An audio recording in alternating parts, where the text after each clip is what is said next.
ભેરુનાથ, આ તારી ગેરસમજણ થાય છે કે તું આખા ગામમાં એકલો જ બળવાન છે.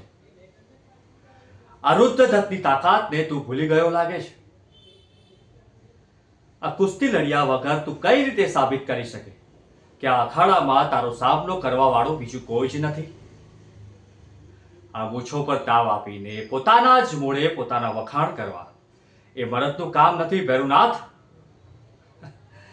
જો તું વખાણને લાયક હોય જ ને તો આ રુદ્રદત્ત સાથે બબ્બે હાથ કરવામાં તને સંકોચ સાનો? હા, તને બીક છે ને કે આ રુદ્રદત્ત આખા ગામની સામે તને હરાવી દેશે? આ તારી આ તાકાતને તારા અહંકાર નીચે ના દબાવીશ. અને મોટી મોટી વાતો કરવાથી કોઈ જ ભલીવાર નથી. તારે એના માટે અખાડામાં ઉતરવું જ પડશે.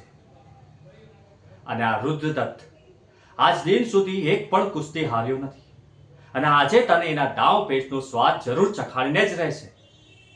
અને હજી એક વાત, આ જેટલા અહંકારથી તું તારી આ મોછને તાવ આપે છે ને એ મોછને કાઢવાનો દિવસ આજે જ છે.